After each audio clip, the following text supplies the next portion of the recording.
আসসালামু আলাইকুম এভরিওয়ান, সবাই কেমন আছেন? আশা করি আল্লাহর রহমতে সবাই ভালো আছেন। ওয়েলকাম জানাচ্ছি নতুন একটা ভিডিওতে। তো আমি আজকে বাজার থেকে 1 কেজি চিংড়ি মাছ নিয়ে আসছি আর সাগরের 1 কেজি জাটকা মাছ নিয়ে আসছি। সবগুলো মাছ কেটে ধুয়ে পরিষ্কার করে নেব। আর এখানে 250 গ্রাম পটল নিয়েছি। তো আজকে আমি পটল আর আলু দিয়ে চিংড়ি মাছের তরকারি রান্না করব, তো সেটা আপনাদের সাথে শেয়ার করব। তো পটলটাকে আমি গোল গোল করে কেটে নিয়েছি আর 3টা আলু কেটে নিয়েছি আর চিংড়ি মাছটা ধুয়ে পরিষ্কার করে নিয়েছি। এরপরে হলুদ আর সামান্য লবণ দিয়ে চিংড়ি মাছটাকে হালকা ভেজে নেব। তো বেশি একটা ভাজি করব না, বেশি ভাজি করলে মাছটা শক্ত হয়ে যাবে আর খেতে ভালো লাগবে না। তো মাছটা আমার ভেজে নেওয়া হয়ে গেছে। এরপরে আমি আলু আর পটলটা সামান্য কিছু হলুদ আর লবণ দিয়ে হালকা ভেজে নেব। এভাবে আলু আর পটলটা ভাজি করে রান্না করলে তরকারিটা খেতে ভালো লাগবে। তো আমি প্যানে তেল দিয়ে দিলাম, তেলটা গরম হয়েছে। এখন আধা কাপ পেঁয়াজ কুচি দিয়ে দিলাম। পেঁয়াজটাকে হালকা লালচে কালার করব যাতে কাঁচা গন্ধটা চলে যায়।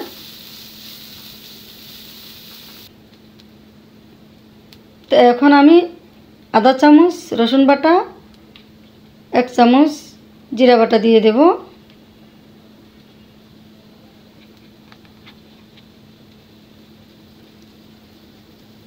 কাঁচামরিচ বাটা দিয়ে দিলাম 1 চামচ। তো মশলাটাকে আমি ভালো করে কষিয়ে নেব। এখন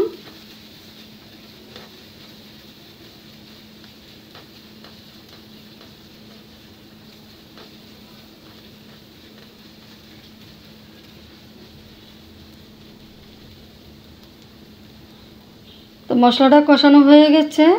সামান্য কিছু পানি দিয়ে দিলাম যাতে মশলাটা পুড়ে না যায়।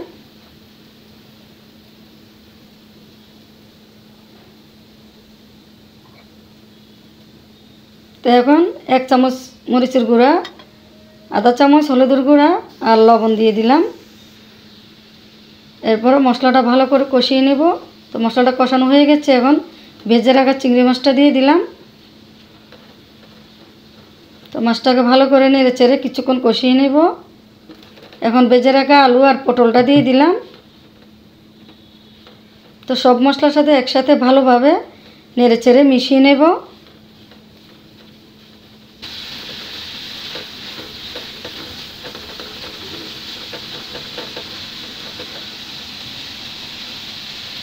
তো অফ ক্যামেরাতে আমি একটু ঢেকে দিয়েছিলাম, আবার নেড়ে চেড়ে আবার ঢেকে দেব। এখন আমি সামান্য কিছু পানি দিয়েছি, যেহেতু আলু আর পটলটা একটু সিদ্ধ হতে হবে। তো ভালো করে কষিয়ে নিলাম। আর এখন ফ্রোজেন করে রাখা কিছু টমেটো কুচি দিয়ে দিলাম।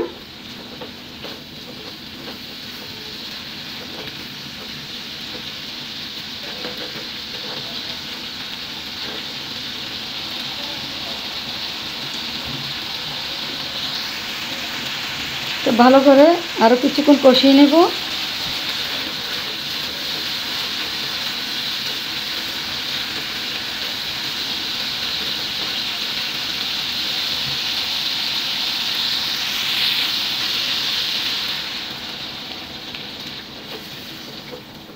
তো আমার তরকারিটা কষানো হয়ে গেছে। এখন আমি 2 কাপ পানি দিয়ে দেব।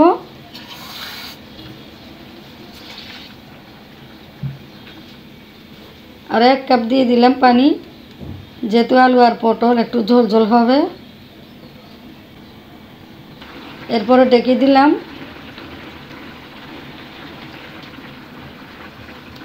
4টা কাঁচামরিচ দিয়ে দিলাম ফ্লেভারের জন্য। আমি কষানোর সময় কাঁচামরিচ বাটা দিয়েছি আর ঝালের পরিমাণটা একটু বেশি দিয়েছি, কারণ ঝালটা আমি খুব পছন্দ করি তাই।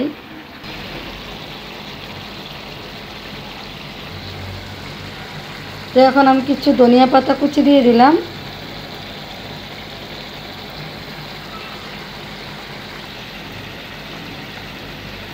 তো হয়ে গেল আমার পটল আর আলু দিয়ে চিংড়ি মাছ রান্না। এখন পরিবেশন করব।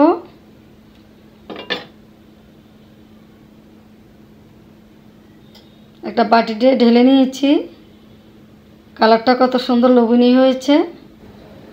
তো হয়ে গেল আমার আলু আর পটল দিয়ে মজার চিংড়ি মাছের তরকারি। তো আমার ভিডিও যদি ভালো লাগে অবশ্যই আমার চ্যানেলটি সাবস্ক্রাইব করবেন। আর ফেসবুক পেজটি ফলো করবেন। তা আমার আলু আর পটল চিংড়ি মাছের তরকারিটা কেমন হয়েছে অবশ্যই জানাবেন। আপনারা এভাবে ট্রাই করবেন। তো সবাই ভালো থাকবেন। আল্লাহ হাফেজ।